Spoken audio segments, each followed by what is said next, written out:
July 1943. Under the cloak of darkness, the largest amphibious invasion in history is about to unfold.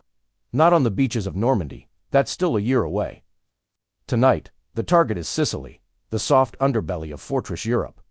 Over 160,000 Allied troops, a fleet of nearly 3,000 ships, and thousands of aircraft are poised to strike at the heart of Mussolini's fascist empire.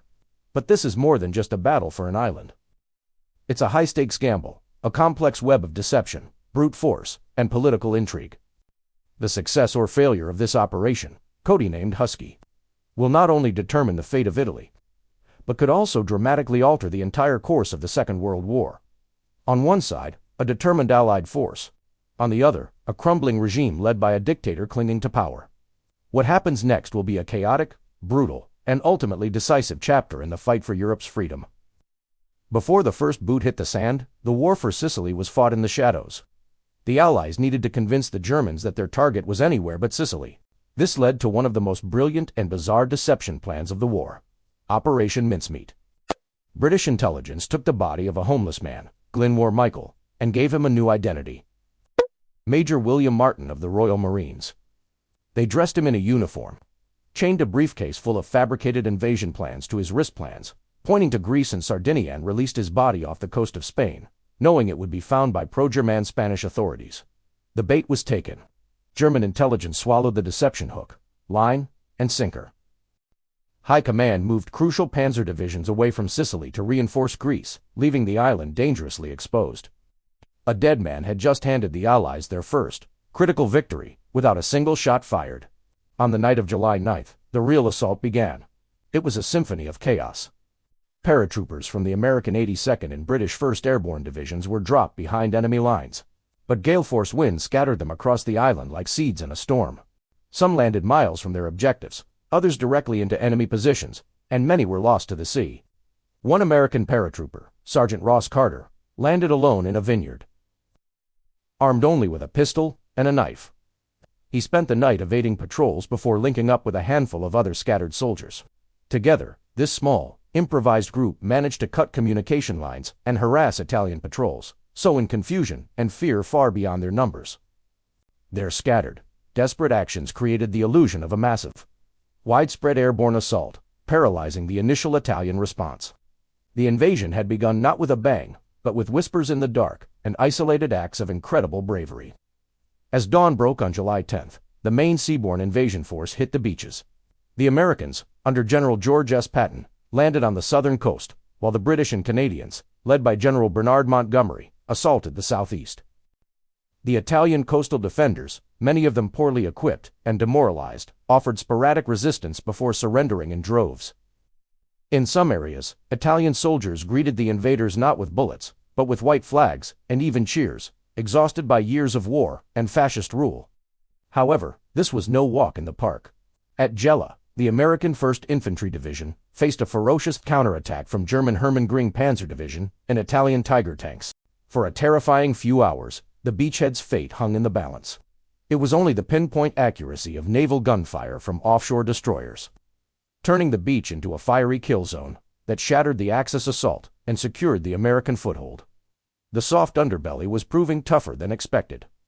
The campaign quickly became a race between two of the war's most egotistical and brilliant generals, Patton and Montgomery. The official plan called for Montgomery's 8th Army to take the lead, pushing up the east coast to the vital port of Messina, while Patton's 7th Army protected his flank. But Patton, ever the showman and hungry for glory, had other ideas. Frustrated with his secondary role, he launched his own audacious, unauthorized drive. He split his forces, sending one corps on a lightning blitz across the western side of the island, capturing the capital, Palermo, in just a few days. The move was tactically brilliant, seizing key territory and capturing tens of thousands of Italian prisoners. It was also an act of blatant insubordination that infuriated his superiors, but electrified the American public back home. The race for Messina was on, and Patton was determined to win it, no matter the cost. While Patton and Montgomery battled for headlines, the fighting on the ground grew increasingly savage. The Germans, though outnumbered, were masters of defensive warfare. Under the command of Field Marshal Albert Kesselring, they conducted a masterful fighting withdrawal, using Sicily's rugged, mountainous terrain to their advantage. They fortified ridges, mined roads, and turned every village into a potential death trap. The battle for the Prima-Sole Bridge, a key crossing south of Mount Etna, saw British paratroopers and German Fallschirmjägerelite, airborne soldiers on both sides, engage in a brutal close-quarters struggle for days. Soldiers fought with bayonets, grenades, and fists in the suffocating summer heat. For the Allied soldiers, every inch of ground was paid for in blood. This wasn't the swift, clean victory some had hoped for. It was a grueling, attritional fight against a determined and professional foe. Back in Rome, the news from Sicily sent shockwaves through the fascist government. Mussolini had promised the Italian people an unbreakable fortress, but the reality was a swift collapse. The rapid Allied advance and the army's disintegration exposed the hollowness of his regime. For years, dissent had been simmering beneath the surface. Now, it boiled over. On the night of July 24th, the fascist Grand Council, Mussolini's own rubber stamp assembly, met, for the first time in years. In a stunning act of betrayal, they voted to strip him of his dictatorial powers and restore control to the king. The next day, Mussolini went to his regular meeting with King Victor Emmanuel III. Expecting a routine discussion, he was instead curtly dismissed, arrested by the Carabinieri, and bundled into an ambulance. After 21 years in power, Ilducis's reign had ended, not with a bang, but with a quiet, almost pathetic, arrest. The dictator who had strutted across the world stage was now a prisoner. The fall of Mussolini had an immediate and dramatic effect. While the fighting continued in Sicily, the new Italian government, led by Marshal Pietro Badoglio, secretly began negotiating a surrender with the Allies. Hearing of the betrayal, Hitler was furious. He initiated Operation ACS, a pre-planned German takeover of Italy, to prevent the entire peninsula from falling into Allied hands. In Sicily, the Germans accelerated their evacuation. In an incredible feat of logistics and discipline, over 100,000 German and Italian troops, along with their heavy equipment and tanks, were ferried across the narrow Strait of Messina to the Italian mainland, right under the noses of the Allies. On August 17th, Patton's troops finally entered Messina. Just hours after Montgomery's Patton had won his race, but the enemy had largely slipped away. The Sicilian campaign was over after 38 days. The cost was high, over 20,000 Allied casualties. But the prize was enormous. The invasion of Sicily was a pivotal turning point. It knocked Italy out of the war, forced Germany to divert precious divisions to a new front, and opened the Mediterranean to Allied shipping for the first time since 1940. It was also a crucial learning experience.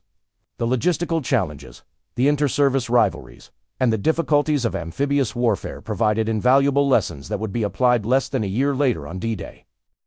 The Sicily campaign demonstrated the effectiveness of combined operations and proved that Fortress Europe could be breached. From the beaches of Sicily, the long, bloody road to Rome, Berlin, and final victory was now open. It was a campaign born from a dead man's deception, fought by generals with massive egos, and won by the courage of ordinary soldiers who faced down a brutal regime on a sun-scorched island. Thank you for watching. If you found this piece of history fascinating, make sure to like, subscribe, and hit the notification bell for more stories from the front lines of history.